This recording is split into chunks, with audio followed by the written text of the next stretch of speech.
Oi, tudo bem? Como é que você vai? Estamos aqui para mais um episódio de Arte em Cor, o seu podcast que nessa primeira fase fala principalmente de organização do carnaval. Nesse sentido, eu trouxe hoje um cara que começou acompanhando na UESP as rainhas e o rei Momo do carnaval, passou a diretor de carnaval, depois ele foi presidente da UESP por um grande período e hoje preside uma das principais, se não a principal, entidade que congrega, se eu não estiver enganado, 18 ligas em torno do Brasil todo. Estou falando do Cachito Ricardo Campos, vai-vaiense de coração, surdista e que hoje é o meu convidado. Bem-vindo, Cachito. Como é que você está? Tudo bem? Bem-vindo, estou bem, graças a Deus. Se eu estiver falando alguma coisa, você corrige aí. Tem alguma coisinha aí em relação à Feira Samba, nós já passamos bem das 18 ligas, já né? passaram das 18. Passamos bem, estamos chegando a 100, 97 eu não fiz a lição de casa direito. Mas estou bem, graças a Deus. Prazer estar aqui batendo um papo contigo. Prazer é nosso de Vamos receber falar aqui. bastante aí de carnaval. Como eu sempre começo assim, também começaria assim com você. Como é que o Cachito, eu sei, você já contou essa história 1.250 vezes, mas como é que o Cachito chega no samba? Não na UESP, não. Como é que chega no samba? Como é que falou, pô, isso aqui que eu quero? Então, na verdade eu tenho uma ascendência muito ligada ao carnaval, mas que não estava mais atuando no carnaval, né? E acho que isso me deu as bases para poder amar o carnaval, o samba do jeito que eu amo, né? Mas basicamente foi por causa do meu pai, né? Meu pai fazia parte de um grupo, né, da militância negra, e esse grupo atuava também no carnaval, né? Atuava na UESP, inclusive. Eles tiveram uma escola de samba lá no bairro do Ferreira, lá na Zona Sul, perto do São Paulo Futebol Clube. E ali que eu dei os meus primeiros passos desfilando no final dos anos 70. Aí nos anos 80 já um pouquinho maior, já adolescente, desfilando Gaviões da Fiel, né? Ainda bloco. Ainda bloco. 81, 82, nunca lembro direito qual ano, mas por volta de 81 não, 82 ou 83. Desfilei no Gaviões da Fiel, e aí a partir daí a minha atividade no samba já tinha ligação com a UESP, já como um colaborador, né, da União da Escola de Samba. E aí... O Nenê esteve aqui, então foi o seguinte, que ele ficava vindo lá, né? Aí um dia que eu falei, não, fica aqui e tal, ele acabou ficando. Você foi assim também ou não? Você já chegou fazendo parte, já tendo uma função, fazendo parte de alguma coisa? Na verdade, como é que foi isso? Já era UESP naquele tempo? Já era UESP. Tá. Né? Na verdade, meu primeiro ano de trabalho foi em 86, foi o último ano que a UESP organizou todo o processo de carnaval. Tá. A UESP organizou ali entre 74 e 86 os desfiles, né? Antes da UESP, mas nasceu em 73. Antes houveram outras instituições que organizavam o carnaval. Inclusive, quando a UESP nasceu, haviam outras duas entidades, né? A coligação e a associação. Tá. Né? E aí depois, por volta de 75, na administração do Geraldo Filme, foi quando todo mundo se uniu. Inclusive, meu pai fazia parte desse grupo, que tinha o Geraldo, Ciro Nascimento, enfim, outros sambistas, gente, inclusive, ligada ao Vai-Vai. E foi aí que eu comecei, então, em 86. Por quê? Meu pai era separado da minha mãe e a gente gostava do carnaval. E desde o final dos anos 70, dos anos 80, a gente trabalhava, a gente ficava com meu pai na avenida. Tá. Meu pai era cronometrista do desfile. Foi por muitos anos, até praticamente os anos 90, entre os final dos anos 70 e os anos 90, meu pai era cronometrista do desfile. Bebeu na fonte, então. Né? Você pegou a transição da São João para Tiradentes. Totalmente. Não, São João... Você já chega na Tiradentes. Eu fui um ano na São João, eu assisti o desfile, acho que, se não me engano, meu avô morreu em 75, se não me engano, acho que foi 74. A minha família ficava num hotel. Lembro que era um hotel todo de vidro. E eu lembro bem pequeno, 4 anos, por aí, 3, 4 anos, assisti o desfile na São João. Eu sou filho da Tiradentes. 77, 78. Eu também. Eu acompanhei todo esse processo. A Mônica, minha esposa, desfilou na São João pelo Camisa Verde. Que o pai beleza. dela que levou, a Mônica desfilou. Que maravilha. Era pequenininho, o pai dela levou ela pra desfilar. E eu morava, Marcão, no bairro do Bom Retiro. Sim. Eu estudei nas escolas, o Bom Retiro nos anos 70, anos 60, anos 50, até anos 90, era um bairro Judeus. de judeus. É isso mesmo. Né? E aí eu estudei no Scholem Aleixo, ali na Rua Três Rios. E meu irmão estudou no Renascença.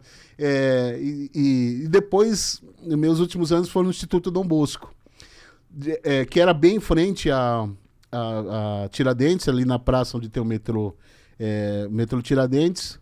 Eu tive um tio que foi profissional, que jogou ali no Instituto Dom Bosco, que tinha um campo de futebol, né? E eu estudei lá com o padre Rosalvino, que era o diretor da escola, e depois eu mudei em 80 para Vila Mariana. 1 ou 2 anos depois ele foi para Itaquera, montou uma obra gigantesca, e nos anos 2000 eu reencontro o padre Rosalvino dirigindo uma escola de samba. O Dom Bosco de Itaquera, Dom Bosco de Itaquera. que tem um padre presidente. É um padre presidente. Que era extremamente ativo, inclusive, era Sim, barato. Com certeza. A escola rezava antes do desfile, não tinha bebida alcoólica. Né? Agora ele disse assim, vai pensando que a gente só reza. Verdade, com certeza. Está no grupo de acesso do Carnaval de São Paulo. Com certeza. Então, Marcão, meu pai era separado da minha mãe e a gente ficava na cabine com ele. Né? Era o meu pai numa cabine e o Popó. As pessoas muito antigas conhecem do Popó, e ele ficava na outra cabine. E o meu pai dizia, né, o meu pai intelectual está vivo ainda, que a gente devia frequentar as reuniões da UESP, né, que era uma escola de vida, enfim, a gente tinha que ir durante um ano. A gente tinha 11, 12, 13 anos. Pensando em outra coisa. Enfim, em 86 eu ligo pro meu pai na UESP, né, na semana do carnaval. O meu pai bravo, né? Tipo, eu falei o ano inteiro para vocês, todos os anos, vem, participa da UESP. Agora vocês querem assistir o desfile? Então vocês vão trabalhar. Para mim e pro Lorival, meu irmão. E a partir daquele ano eu comecei a trabalhar. Eu lembro que eu vou numa quarta, eu falei com meu pai na segunda, na quarta eu vou na UESP, converso com a Leia, né? A Leia me recebe, depois iniciei os trabalhos entregando lanche no bairro da Vila Prudente, no desfile dos blocos. Naquela época a UESP fazia uma série de desfiles, série de bairros, era 7, 8 bairros, todo mundo, as escolas do grupo especial hoje desfilavam. Isso, né? Eu lembro disso. E naquele ano era o desfile dos blocos, tinha camisa 12, eu fui para a camisa 12 depois, virei presidente. Tinha o Flor de Lis, do Robson. Foi minha primeira entidade onde eu atuei, assim, do ponto de vista da gestão. Galo de Pirituba já era? Galo de Pirituba já tinha. Ainda tinha o Gaviões como escola de samba, né? Gaviões ficou até 87, né? E depois foi pro grupo 1 da Liga, né? E, enfim, outros blocos, Torcida Jovem, eram todos blocos, né? Mancha ainda não tinha... a Independente não estava desfilando naquela época, enfim, foi um momento muito legal e foi uma escola muito grande. Comecei ali, entregava lanche, fazia contagem, depois passei para a área de eventos, auxiliei a Leia quando o Robson virou presidente na área de carnaval, saí, fui com o Robson para São Paulo Turismo, atuei na Liga, né? Na área de avaliadores de desfiles da Liga, e dei aula, coordenamos, enfim, todo esse processo. Voltei em 2003 para a UESP, 2002 para 2003, e aí segui uma atividade até virar presidente em 2009. Quantos mandatos você ficou lá? Fiquei 2 mandatos. Fiquei 2 mandatos. Naquela época, inclusive, eu tinha... a gente fez uma mudança estatutária que eu achava que o presidente não podia ficar muito tempo, né? A Leia tinha ficado 3 mandatos. Tem uma renovação de poder, e né? tinha que ter uma renovação de poder. Hoje eu não acho mais isso, tá? Eu não acho mais isso. Mas meu primeira medida, quando eu virei presidente na Assembleia, foi limitar em uma reeleição só. E aí eu fiquei os 2 mandatos. O primeiro a gente ganhou por 34 a 21, se não me engano, 22, 21. E no segundo não tive concorrência e foi eleito por aclamação. Então, deixa eu te perguntar uma coisa. A exemplo do que eu perguntei ao Pedro Silva aqui, que fez a organização do Carnaval lá da Intendente Magalhães, que é um desfile extremamente peculiar, é um barato aquilo, né? O cara tá desfilando, aí passa o cachorro no meio da pista, é muito legal. Povo próximo, é muito bom. As pessoas vão de cadeira Não, é muito bom, praia. de cadeira de praia, sente, fica lá, é muito bom, muito Verdade. bom. É sensacional. Quais as dificuldades de organizar um carnaval de bairro? Quando você organiza, quantos desfiles tinham quando você era presidente? 4? Na minha época já eram 3. 3. Eram 3. Quais as dificuldades Depois nós reduzimos para 2. De se organizar um desfile dessa magnitude? Porque nós não estamos falando do desfile do AMB, do Sambódromo, que a máquina está lá, a energia elétrica está lá, a iluminação está lá, o som instala, a cadeira para o cara sentar, já tá, o camarote já está lá, a arquibancada está tudo lá. Com certeza. Não, o que não está, você instala e vambora, né? E é feito para aquilo, né? Verdade. É feito para aquilo. A avenida, eu fui coordenador há alguns anos do Autódromo de Interlagos, não foi feito para aquilo, foi feito para corrida de carro. Então, a concentração é na subida, o cara tem que puxar o carro para lá para cima. Qual é a dificuldade de levar esse carnaval de bairro, de levar essa cultura para os bairros, para a periferia, talvez até para aquele cara que não tem acesso, não tem nem como ter acesso ao grande espetáculo, ao desfile do AMB. Com certeza. Marcão, você, até pela sua atividade hoje, né? Você é uma pessoa que conhece muitos carnavais fora de São Paulo. Então você sabe hoje que o Sambódromo de São Paulo é o mais estruturado do Brasil. Sim. Do ponto de vista para essa logística, para essa organização. Sim. Você vê o Rio de Janeiro, há 2 anos atrás, há 1 ano atrás, que implantou camarim, né? Para as pessoas que desfilam, os artistas, os destaques das escolas de samba. Anos. São Paulo já tem pelo menos 10. Né? Muito mais. Isso aí é dos anos 90 ainda. É isso. Então, fora outras coisas que aqui em São Paulo já se implementa, né? A passagem de som, enfim, que os caras estão fazendo isso agora. Ensaio técnico, começou aqui. Ensaio técnico. Mini desfile começou aqui. Desfilou aqui. Os espaços... ao redor do sambódromo, a entrada dos componentes, né? Então, enfim, o Sambódromo de São Paulo, ele é muito inovador nesse ponto de vista da estrutura. Foi pensado nisso. E no bairro, na verdade, não. Não tem nada. Primeiro, que o carnaval ele é um circo, né? Então você chega e vai montando tudo e você tem que montar um sambódromo. O desfile de carnaval é um espetáculo que é diferente. Sonorização é diferenciado. Iluminação diferenciado. As estruturas são diferenciadas. Então é muito complicado você construir essa estrutura, esse circo, numa rua de São Paulo. Inclusive numa cidade que é a maior cidade da América Latina, né? Quando você descobre uma pista... Você acompanhou muito isso em várias gestões lá na UESP. Você constrói uma pista, que você vê as condições dela. Você faz 1 ano, faz 2 anos. Daqui a pouco aquela pista ela é um canal de escoamento da cidade. E aí você não pode mais. O presidente Nenê, que é presidente da UESP, né, Sim. o Alexandre Magno, esteve aqui e a gente falou a respeito exatamente disso. Sim. A dificuldade que é arrumar um lugar para você fazer. Porque, por exemplo, se tiver corredor de ônibus, já não pode. Já não pode. Se for lugar de que passa ambulância, que já não pode. Se for a via principal, que tem escoamento, já não pode. Então, quer dizer, você tem uma série de não podes, né? E menos pode do que não pode, né? No primeiro ano que o presidente Nenê trabalhou foi em 93. Então, nós estamos falando de 32 anos atrás. Nós fizemos o desfile, eu era o coordenador, né? Responsável pelo desfile. E o desfile foi na Vila Sabrina, na rua principal da Vila Sabrina, uma rua comercial, né? Então você só tem uma pista, né? E no final ela dava para uma praça, assim, né? Enfim, teve uma confusão lá, acabou a pista, porque ainda a gente fazia desfile na corda. né? Caramba, bicho. Então teve um tumulto lá e, enfim, acabou a pista. Né?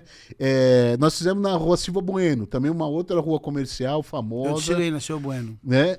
Desfilei no bloco Imperiais Unidos de Vila Palmeiras. Desfilei na bateria. Imperiais Unidos da Vila Palmeiras, do Mestre Lagrila. Com outro menino, acho que era o Pedro, que eu não lembro bem o nome dele. Mas eu era ele com outro cara. Mas era do Lagrila. Isso. Eu acho que você desfilou na 12 de outubro, também tenho certeza. 12 de outubro desfilei com o Rosa de Ouro. Com certeza. Desfilei na 12 de outubro, desfilei no... Você desfilou também com... Na Tiradentes também, fechei e abri. Isso. Fechei a Tiradentes e abri o São Paulo. Fui campeão no último da Tiradentes e campeão no primeiro do AMB. Com certeza. Então, você sabe que eram ruas comerciais, era. que você não tinha...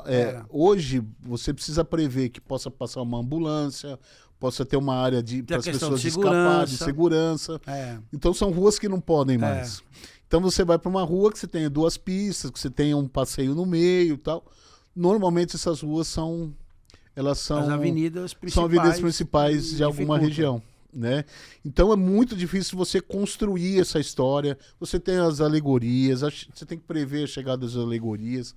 Você tem que, logo depois do evento, evacuar completamente, então você tem que tirar as alegorias para liberar a pista. Com certeza, né? E hoje a gente vê as alegorias cada vez maiores, tanto que problemas hoje de grandes desfiles que a gente não via, por exemplo, esse ano que teve os carros do Leandro pegando fogo, mais os carros da São Miguel, eram problemas que não tinham Faz anos que eu não vejo isso no bairro. No bairro, entendeu? Faz anos que eu não via isso no bairro. Hoje, porque os carros são muito grandes, você não tem áreas muito gigantescas e são problemas que realmente acontecem. Fora a dificuldade mesmo estrutural, são escolas que não têm tanta referência, não são tão conhecidos, e aí você tem problemas de divulgação e tal, mas normalmente a UESP tem acertado, né, e nessa gestão do presidente Nenê, um absurdo, assim. A mudança da gestão, a mudança das avenidas, para minha época, para o Nenê, é absurdo. Pô, jogo de luz, né? Jogo de luz, estrutura, transmissão para todo o Brasil. Né? Então, o avanço, né, foi muito grande. Né? É importante. Na nossa época, vamos falar que nós somos mais antiguinhos, a coisa era feia. A coisa era bem feia. Eu lembro de... Eu fui do Galo de Pirituba, porque eu lembro uma vez eu fui assistir um desfile de bloco. Aliás, eu fui assistir um desfile, não, fui desfilar. Fui de harmonia de alguém, acho que da Rosângela, e de um casal de Mestre Porta-Bandeira, da Nenê com alguém, não lembro direito.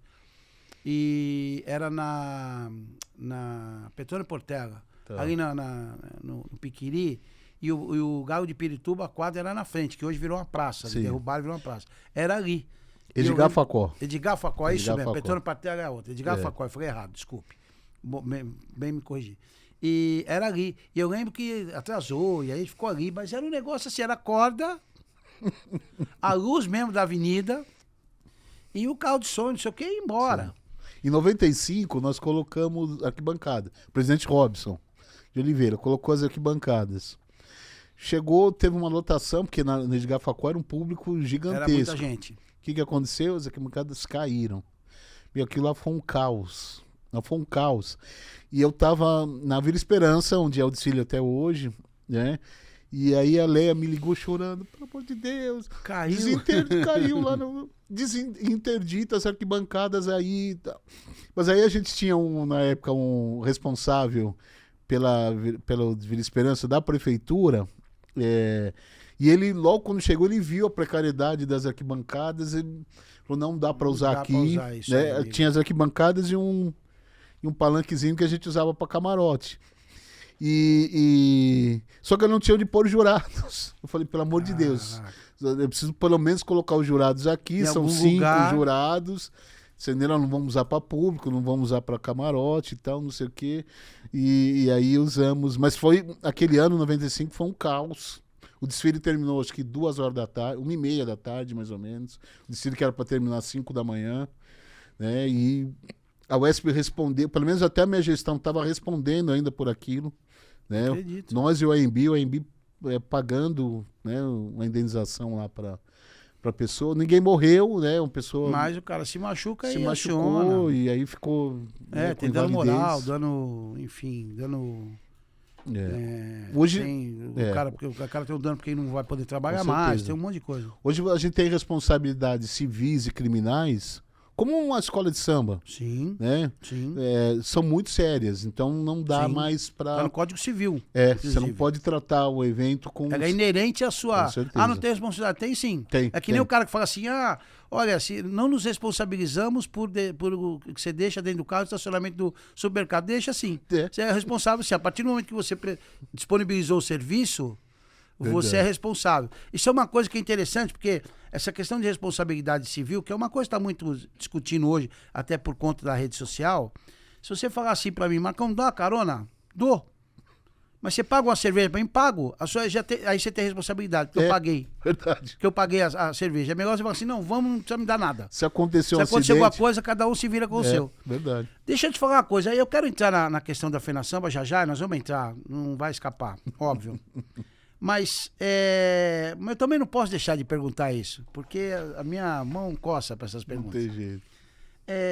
A gente vê hoje, eu tive na UESP durante um tempo e acompanhei, e desfilei na UESP, te falei agora, desfilei Imperiais Unidos, lá na PEN, depois desfilei na Tiradentes, porque o bloco ele desfilava antes da escola de samba, de tarde. Muito sol pouca gente sabe desgraçado. disso. Era preliminar, era durante o dia. Calor desgraçado de tarde, desfilava ali.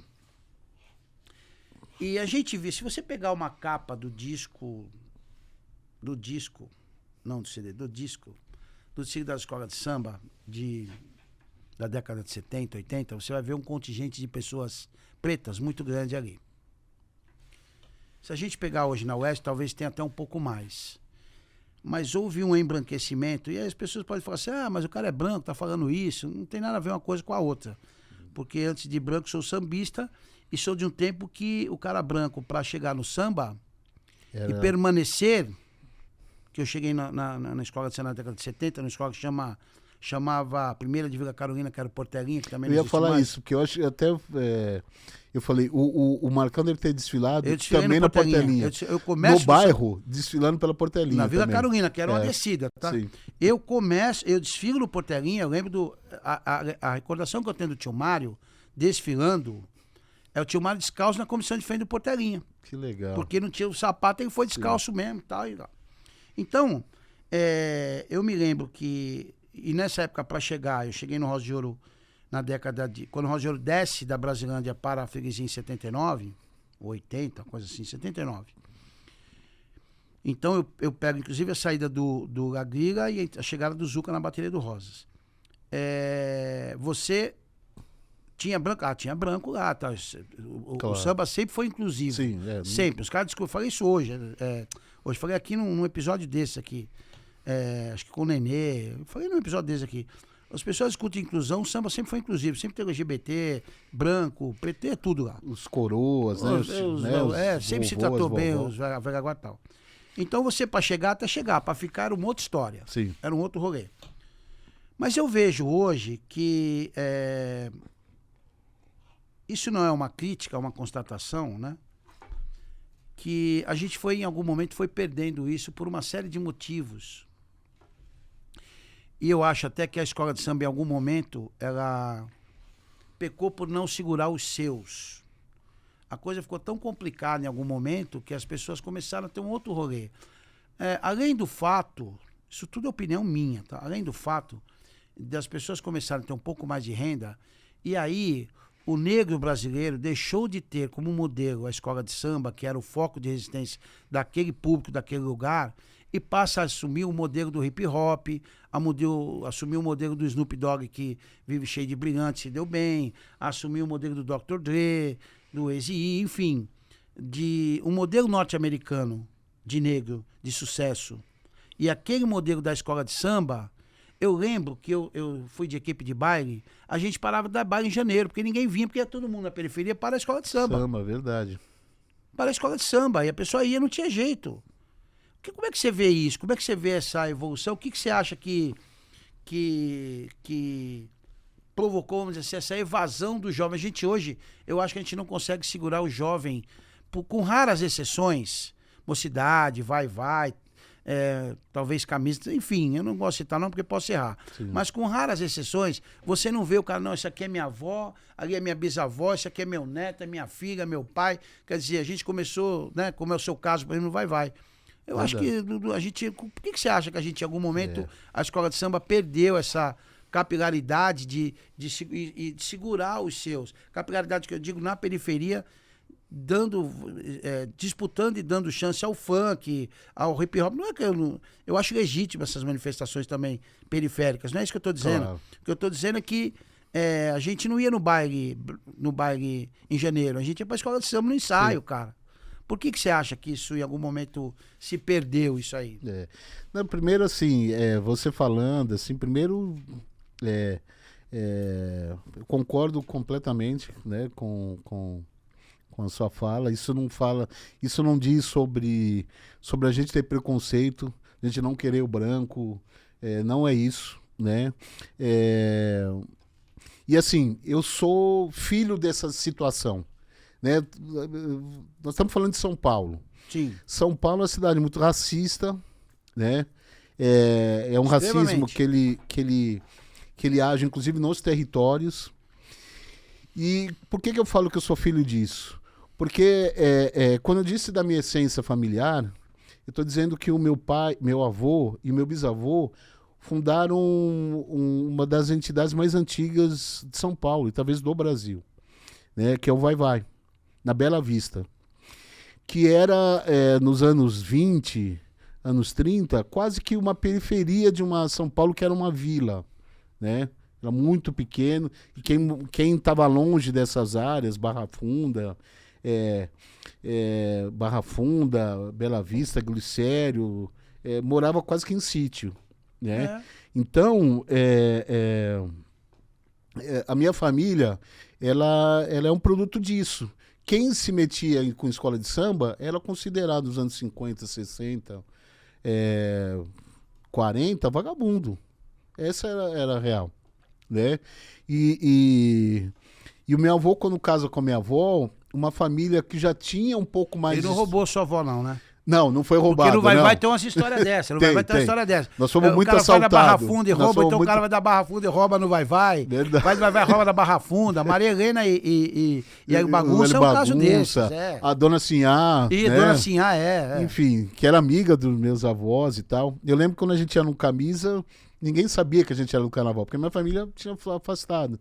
Mas a gente chegava no Camisa, o Tobias, eu reconhecia. Pô, a filha são os filhos do Lorival, né? O Louro, do Vai e tal.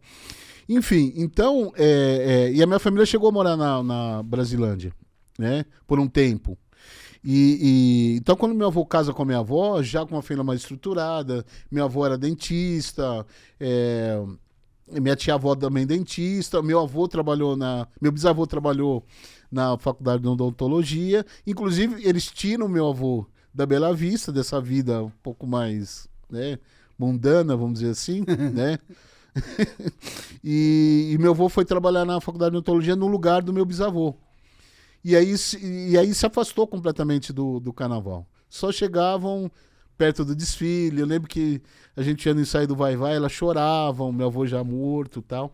Então, fez parte desse processo da minha família o afastamento da escola de samba, como uma espécie de uma higienização, né? Você na escola de samba é um bandido, né? Ou é um marginal, ou é uma pessoa sem emprego, sem trabalho, né? Eu sou branco e sofri isso, cara. Com certeza, branco... Sou branco e... Aí cara tinha medo de mim. O branco que andava com preto, eu ia em escola de samba. Pra polícia, pra muita gente, era pior do que o preto. Eu vou te contar uma história. Vou te fazer um par e te contar a história. Eu tinha uma amiga minha, Ana Cláudia, e amiga minha da Mônica, né? E uma vez eu fiz um aniversário meu, isso tem uns 20 anos, eu acho. E estamos no aniversário e tal, eu falei assim, eu falei, uma feijoada que eu fazia todo ano, eu falei assim, Marcão, você não tem amigo branco? Eu falei, tenho, onde tem? Então aí, aonde? Cara, que eu olhei assim, não tinha. Branco só tinha minha família, mas foi uma coisa que... isso não é uma coisa que eu fiz. É uma coisa que o mundo foi me dando, a vida foi me dando. Verdade. Até pelo meio que eu frequentava, Sim. pelo meio que eu andava. Não é que eu, não, quero ter só, eu sou o cara que vou andar no meio do... Não é isso. É que o mundo me deu isso. Verdade. E eu tinha muito, até a década de 90,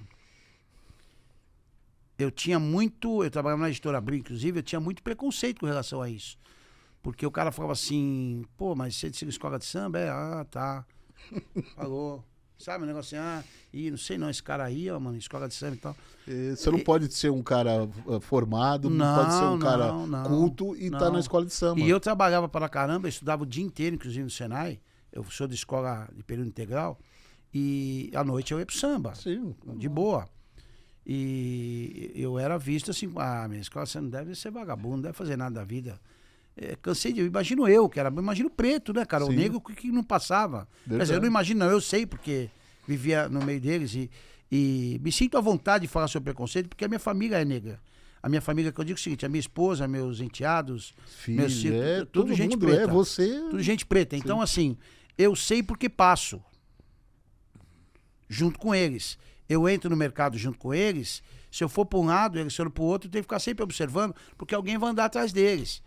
Você entendeu? Se eu vou com meus netos no shopping e eles andam um pouco à frente, cara, os caras têm cabelo alto, tem, molecada, 16, 18, 20 anos.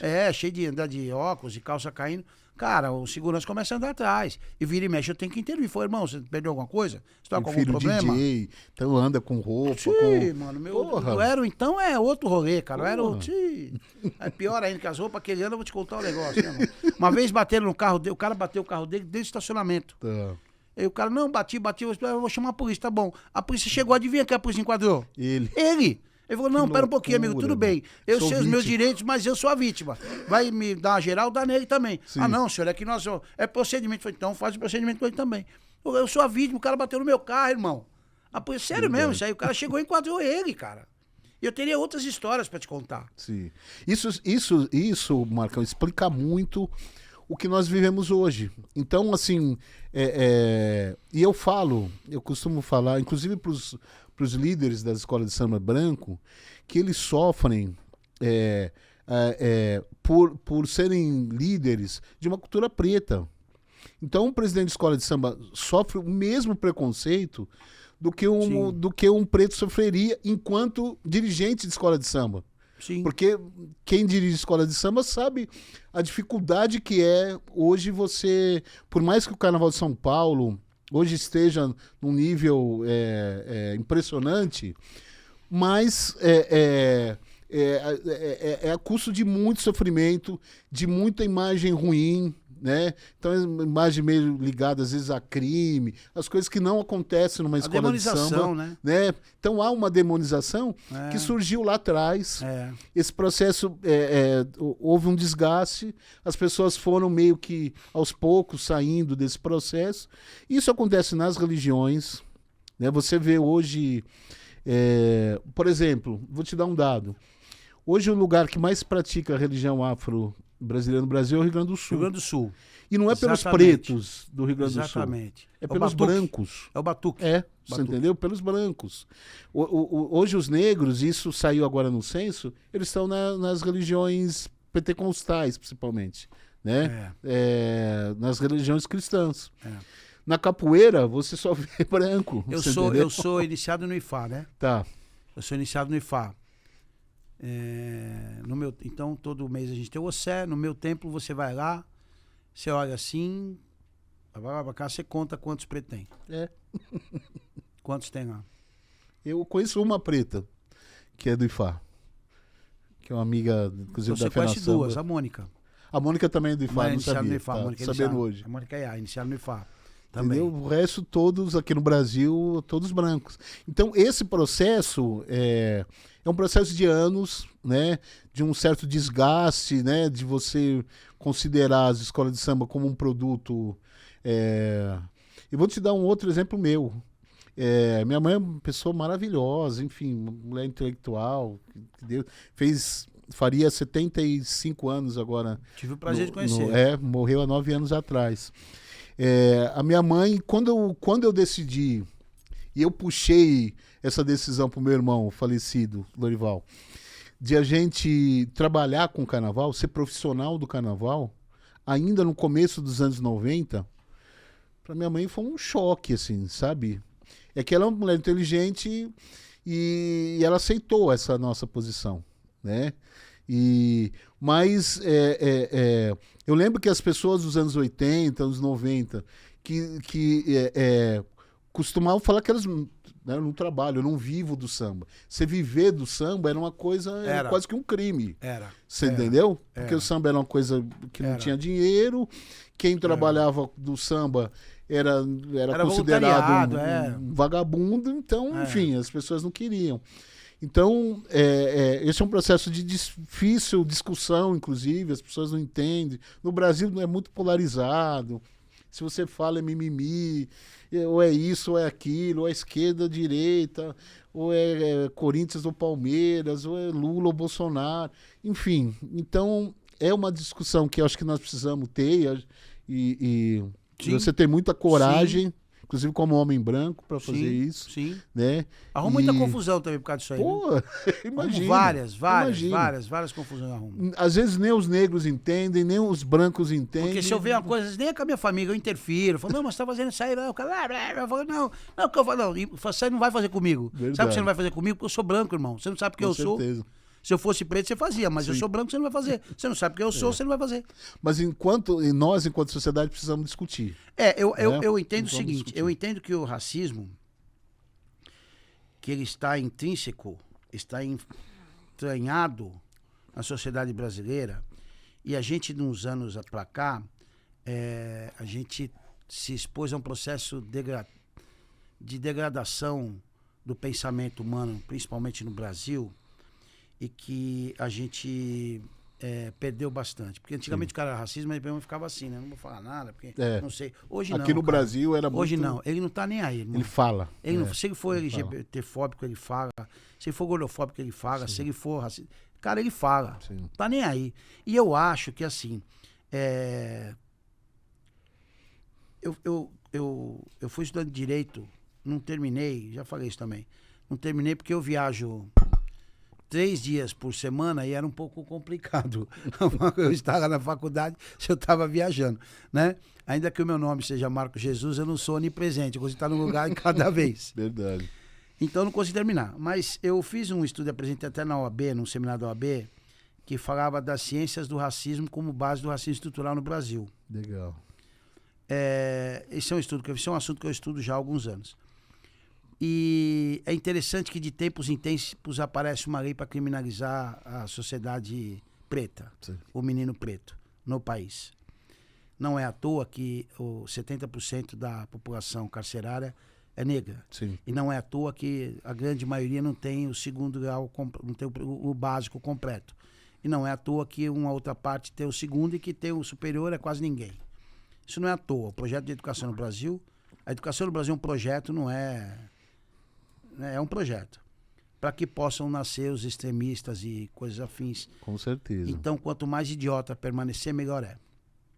Então, eu entendo que essa situação como um todo, né, que o cara que não tinha emprego, ele assinava a lei da vadiagem se fosse preso, mas quem dava emprego para ele? Não dava emprego. Então eu sou o culpado de não ter emprego, percebe? Mas verdade, ninguém me dá emprego, mas o culpado sou eu. Sim.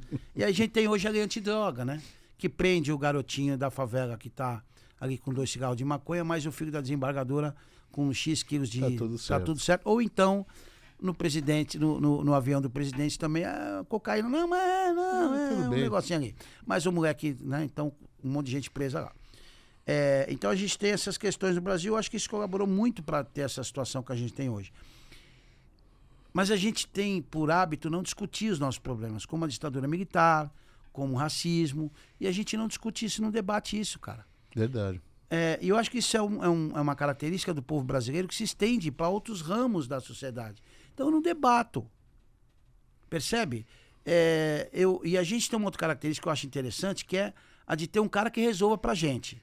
Então eu preciso ter um presidente que resolva para mim. Salvador da pátria, né? O pastor, ou o pai de santo, ou alguém. Eu terceirizo, né? Então, assim, verdade, se eu conseguir, Deus me deu. Se eu não conseguir, Deus que não me protegeu. Com certeza. Porra, cara, Outro dia o cara falou pra mim, não, ainda bem que o senhor conseguiu, foi Deus que pôs a mão, o senhor conseguiu pegar a avó. Eu falei, irmão, tem gente morrendo de guerra, cara, de fome. Deus tá preocupado, tem coisa mais importante pra fazer, cara, do que pensar em mim. Mas, enfim, é uma discussão que a gente precisa ter e sempre que eu tenho oportunidade eu trago esse assunto. Parabéns, parabéns. Porque eu acho importante. E perto de mim não deixo, cara, de boa. De boa. Arrumei uma confusão no metrô da Barra Funda um dia desse, porque com o cara, o segurança tava batendo no camarada, no pretinho. Ela falou, irmão, mas por que você tá fazendo isso com o cara? Não, porque o cara, então, mas tira ele daqui, chama a polícia. Porque você tá... Não, porque, enfim, vira e mexe, uma confusão. Aí, vamos voltar ao nosso Vaca Fria aqui, porque saímos de lá. Eu vi você falar outro dia do seu nome, eu achei muito legal. E eu queria que você falasse pra nós, por que você chama Cachito? É Cachito ou Cachitu? Todo mundo, antes até de perguntar por que eu tenho esse nome, pergunta a pronúncia certa. Eu sempre falei Cachito, tem gente que fala Cachitu. Normalmente as pessoas ligadas à minha família, né, e algumas pessoas que conhecem há muito, muito, muito tempo, me chamam de Cachitu. Tá. Não tá errado, né? Eu acho que também é um pouco isso, a gente tem que considerar certo ou errado. Então, eu não considero errado. Mas a pronúncia certa é Cachito. Né? Cachito. Então, você, além de conhecer há muito tempo, fala com a pronúncia certa. Eu acho bonita a história do seu nome. Fala isso. Aí, por que você chama? O que quer dizer Cachito? Cachito é uma forma, né, na língua dos quibundos, que é um povo que habita Angola, né? É uma forma carinhosa de chamar um bebê. Né? Em vez de chamar bebê, ou mesmo bebê aqui no Brasil, Cachito em Angola. É essa forma, essa é a pura acepção desse termo e desse nome Cachito. Cachito também é uma cidade em Angola, né? Se não me engano, é uma província até grande lá em Angola. E tem uma música do Nat King Cole, os mais antigos que nós... Cachito, que ele fala em espanhol, né? Ele canta em castelhano o significado do nome. Se você vê a letra, é o significado do meu nome. Sensacional. Agora vamos falar de Feira Samba. Vamos falar de Feira Samba. Como nasce a Feira Samba? Bom, a Feira Samba ela não veio da minha cabeça, obviamente, mas ela foi minha forma de eu contribuir nesses últimos anos e o que me resta ainda no samba. Essas questões, por exemplo, que a gente está discutindo aqui, questões raciais, elas se aplicam muito na estrutura, vamos dizer assim, ideológica da Fena Samba. A Fena Samba é um movimento, né? Ela nasceu como uma federação quase que patronal dos dirigentes das escolas, das ligas brasileiras. Mas quantos tem hoje na Fena Samba? Hoje nós temos 97. De quantos estados? Porque a gente está recebendo, nós vamos chegar até o nosso congresso entre 99 e 100. Nós estamos recebendo a Liga das Crianças do Rio de Janeiro, que era a única da cidade do Rio de Janeiro que ainda não fazia parte, porque a Liesa faz parte, a Liga RJ e a Superliga fazem parte. Agora a gente está recebendo... A Liga SP faz? WESP, Liga SP a Liga SP ainda não, a WESP faz, né? Tá. Mas a gente tem uma relação hoje ótima com a Liga SP, né? Até aproveitar para dar um abraço aqui para o presidente Tomate, enfim... Né? Que é uma pessoa que está sempre muito próxima. O próprio presidente Sidney também, a gente faz atividade junto. Né? Quantos estados a Liga... Aí você acertou. Nós estamos em 18 para 19 estados brasileiros. Foi, né? Isso que eu quis dizer. Não é mentira. Não foi. E nós estamos em 19 estados, 97. Como eu disse, estamos recebendo as duas últimas ligas carnavalescas do Rio de Janeiro, que é a Liga das Crianças, né, que organiza o desfile da Escola de Samba Mirim, do Rio de Janeiro, e a Federação dos Blocos Carnavalescos, né, que é uma porta de entrada hoje para as escolas de samba no Rio de Janeiro. Né? As escolas do Rio meio que começam como escola de samba, como bloco, e depois vai para o grupo de avaliação e eles mandam fazer essa troca. Já conversei lá fiz uma primeira conversa com o presidente e estamos caminhando para a filiação deles. Né? A Fena Samba, ela nasceu, oficialmente, ela é de 15 de julho de de 2017, nascida no Rio, na cidade do Rio de Janeiro, durante a Carnavalha, né? E depois de uma reunião com o presidente da Liesa, né? Que fazia parte desse movimento e tal. E aí nós tivemos uma reunião com ele, a gente queria que ele assumisse a presidência na época, né? O presidente Jorge Castanheira e tal. E aí ele alegou algumas situações, mas incentivou a criação da FenaSamba, da FenaSamba. Nós saímos da sala que a gente estava falando com ele lá no Centro de Eventos Sul-América, no Rio de Janeiro, e fomos para o stand da UESP, que a UESP tinha um stand, né? Era a única... Print 9 também. Hã? Print 9 também. A gente também estava. Vocês também tinham, também, é verdade, verdade. Mas eu digo assim, de liga, sim, né? Sim, assim, sim, não, fora as ligas do Rio de Janeiro. Não podia a Liga de São Paulo chegou a fazer um ano também. Isso fez nós fundamos em 16, acho que fizeram no último ano, acho que 17, se não me engano. Mas naquela época era o único stand que tinha, nós saímos de lá e fundamos a FenaSamba. Mas a FenaSamba é um produto de um processo de organização política que começou em 2013. Através de um deputado gaúcho que ajudava muito o carnaval de lá, Paulo Ferreira, quando sempre mencionar o nome dele, ele andou o país, né, para buscar organizar uma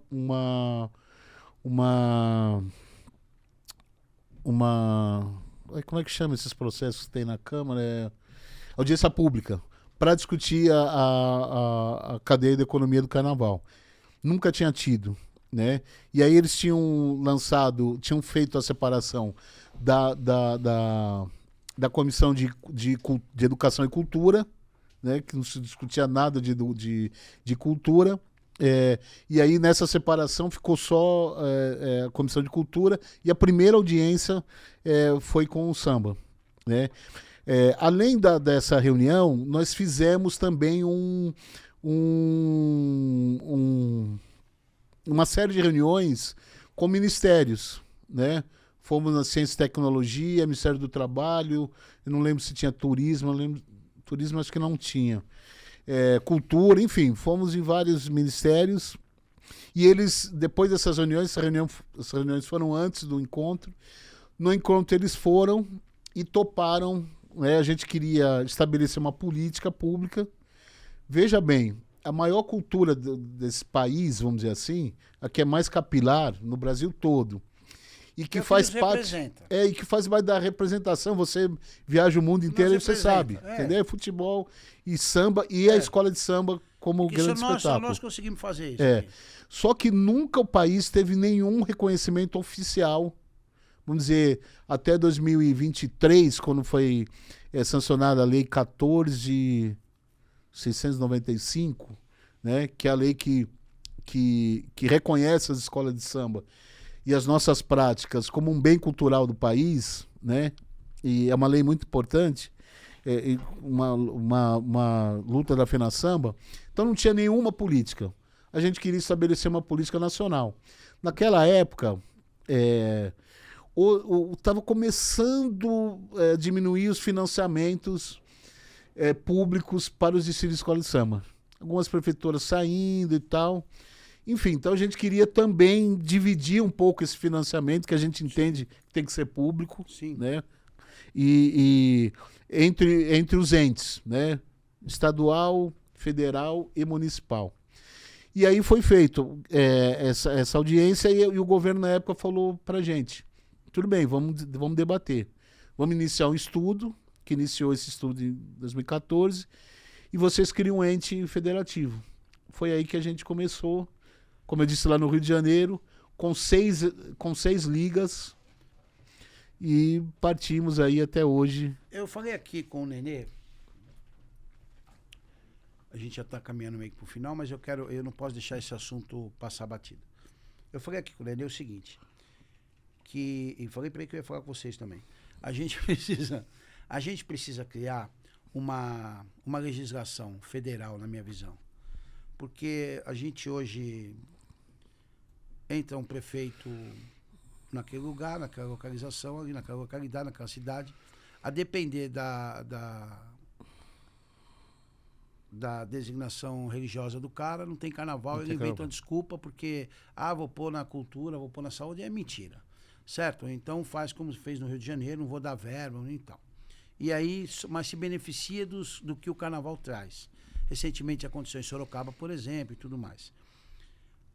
A FenaSamba está atuando em alguma forma em propor fazer alguma proposição de legislação federal de que o carnaval seja conhecido, seja obrigado o cara a pôr aquele dinheiro, ter aquela verba dentro da pasta da cultura, alguma coisa nesse sentido? Alguma coisa que trave esse tipo de situação. Eu cometi um erro aqui de não ter já aberto essa lei 14.000. Essa lei 14.000, ela obriga os entes a reconhecerem o carnaval e a incentivarem as suas práticas. Essa lei, ela falta um processo de regulamentação. Tá. Você entendeu? Prever punição, prever uma série de coisas. Tá. Porque a gente está tendo casos. Esse ano a FenaSamba interviu em muitos casos pelo Brasil. Um exemplo maior foi em Canoas. No Sul. Lá no Rio Grande do Sul. Que o prefeito, ele condicionou. Primeiro ele disse que não ia pôr recursos e condicionou a cessão da verba? Não, a cessão do espaço. Já não era nem mais verba. Eles que corressem atrás. Que absurdo. A não ter enredos religiosos de matriz africana e enredos que envolviam LGBT. Que absurdo. Que ia mais, enfim, com esses... Que absurdo. E ele usou isso num evento pré-carnavalesco que teve em Porto Alegre, que era um bloco de rua. Né? Que absurdo. Que aí tinha alguma representação e tal. Não tinha nada a ver com escola de samba. Então fez com que a FenaSamba fizesse uma nota e fizesse a denúncia. Nós fizemos a denúncia no Ministério Público, que achou, inclusive, extinguir o processo, porque não tinha provas, e fomos até o Ministério da Cultura. Porque as prefeituras recebem um valor... Para fazer. Para organizar, para distribuir os recursos da lei Aldir Blanc e Paulo Gustavo. E tem uma série de requisitos, inclusive contra preconceito, essas coisas, que as prefeituras têm que cumprir. E nós usamos essa cláusula, e nós vamos usar, em quantos casos forem, para denunciar prefeituras com esse viés ideológico de perseguição a cultura do samba. Mas, e é isso que eu estava conversando aqui nos bastidores com um grande amigo, o presidente, sobre um pouco da minha... Eu estou nesse momento que nós estamos gravando aqui, um pouco insatisfeito, né, com os rumos em relação ao que a gente tinha de expectativa desse atual governo. Governo que eu apoiei, inclusive, e apoio. Né? E eu acho que nós precisamos fazer um pouco mais para que a gente dê manutenção, né, da nossa cultura carnavalesca. Isso é um pensamento que eu tenho. Acho que nós precisamos entregar mais. De fato, eu acho que estancou o movimento de diminuição de eventos carnavalescos.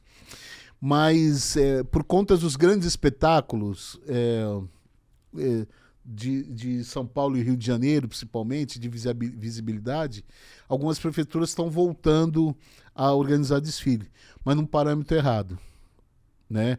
Um parâmetro difícil de se sustentar no futuro e sem essas condições de seguridade que a gente está comentando. Se muda o prefeito ou se muda o viés, né? O cara não faz mais. Você entendeu? Fala um pouquinho. A FenaSamba promove anualmente a CONASamba. Isso. A FenaSamba é uma. Como eu te disse, ela é um movimento de samba. Né? Fala um pouquinho da CONASamba desse ano. E a gente faz, pelo nosso estatuto, nós temos que fazer uma Assembleia Geral por ano. Mas você me conhece também, sabe que vamos fazer uma Assembleia Geral para cumprir o estatuto. Então nós resolvemos, desde 2019 para 2020, não só fazer a nossa Assembleia Geral, mas a gente organizar debates, discussões, né, provocações, né, no nosso meio, e nasceu a CONASamba, que é o Congresso Nacional das Escolas de Samba e do Carnaval Brasileiro. Né, que é sensacional. Eu tive lá A Print Nova participou no passado, eu tive a oportunidade de fazer uma fala e é sensacional. Foi muito bom. Você, Sensacional. eu espero, estou fazendo esse convite aqui ao vivo, né? Ao vivo, no sentido de a gente estar junto aqui, na frente dos seus telespectadores, né? Das pessoas que acompanham o seu trabalho, para você voltar de novo. O ano passado, além dos debates. Me sinto honrado, estaremos lá. Além dos debates, nós iniciamos um processo que nós vamos aumentar, que é uma relação de apoio a quem organiza os desfiles e a quem trabalha com isso, né? De a gente, inclusive, buscar formas de ação para quem trabalha com isso, os empreendedores do carnaval, né? Pensamos em até linhas de crédito, linhas de ações, aumentar essa relação entre o mercado do samba e as escolas de samba, entre os profissionais do samba e as escolas de samba, e não fugir de temas como o que nós queremos do carnaval para o futuro. Essa temática, que vão acontecer nos dias 26, 27 e 28, isso. Com o tema Sankofa. Por que esse tema Sankofa? Porque a gente está caminhando para frente, mas a gente tem que olhar para o que foi construído, para as nossas bases, né, da história do samba. E é isso que eu estava te falando agora há pouco, em relação a algumas retomadas de carnaval. Nós temos que crescer do ponto de vista sustentável para as pessoas que gostam do carnaval, para as entidades que gostam do carnaval e para a nossa história carnavalesca. Nós não podemos começar errado. Porque se a gente começar errado, a gente vai errar demais, vamos terminar errado. E eu acho que o carnaval, assim, meio que para encerrar, ele não vai acabar. Mas ele pode se transformar em algo que a gente não reconheça mais. E não seja aquilo que a gente espera do que seja o samba e as escolas de samba e o carnaval. Eu vou falar uma coisa aqui que talvez em algum momento eu possa ter um problema com isso, mas eu vou falar porque eu não vou resistir. Porque assim também a gente não tem que ouvir daqui a um tempo, de novo, né? Um carnavalesco branco dizer que tema afro no carnaval, tá todo mundo por aqui, não dá, ninguém né? aguenta mais. Não dá. Certo, é duro demais. Eu posso ter problema com isso. Eu também. Mas vamos lá. Cachito, considerações finais, presidente. Meu irmão, obrigado. Imagina, eu que por agradeço tudo. De coração mesmo. De Por coração, você me receber a Fena Samba. Não podia deixar de receber. E você é um cara que eu tenho o maior respeito por você, por sua família. Muito obrigado. E te admiro, né, nesse processo que hoje você tem construído, né, de levar uma melhor qualidade para os desfiles das escolas de samba, não só na nossa cidade, São Paulo, mas no Rio de Janeiro, no Brasil e outras... Macapá, Vitória. E outros movimentos culturais, né? Parintins e outros que você tem feito. Você é um case nosso, é um orgulho da gente. E... Inclusive, através da sua ação, na Conasamba, a gente vai desenvolver uma ação maior, né, com as pessoas que fazem o carnaval, que acreditam nisso do ponto de vista da forma empreendedora de a gente pensar o carnaval. Então, obrigado de coração por estar aqui. Procurem a gente, Fena Samba Brasil, nas redes sociais, Fena Samba e Fena Samba Brasil. Segue lá. E tamo junto. Obrigado, viu? Eu agradeço muito. Eu vou te dizer que foi um prazer o convite ano passado, uma honra para nós. A gente participou e vai voltar, já está aceito o convite. Pode ficar sossegado, estarei lá. Aviso o povo que vou incomodar um pouco mais lá. Que maravilha. É difícil empreender. Comemoramos o seu aniversário, né? Ou foi da Mônica? Foi o meu, que é dia 14 de setembro. Comemoramos lá. Comemoramos uma bolinha e tudo mais, um espumante e tal. Empreender nesse país é muito difícil. A gente não tem muita linha de crédito, é difícil. E quando você fala que empreende com o carnaval, é mais difícil ainda. As pessoas olham para mim e não entendem muito bem o que eu faço, assim, em algum momento causa estranheza e depois admiração, né, assim. Por eu ter visto uma oportunidade em um mercado que tinha um problema e precisava de alguma coisa. Eu entendo que a gente busca melhorar a vida das pessoas com produtos mais sustentáveis e fornecendo alguma coisa que elas possam, de alguma maneira, se sentir bem olhando. Essa é a verdade. Tá? Obrigado mesmo. E a gente vai estar junto. Eu quero agradecer a você que esteve com a gente. Muito obrigado. Mais um convidado logo, logo, no próximo episódio. Sempre falando de organização do carnaval nessa primeira etapa. E agradecer a audiência, a paciência e dizer que no final nem é sempre sobre tinta. É mais sobre arte. Um abraço e até lá. A gente se vê. Valeu.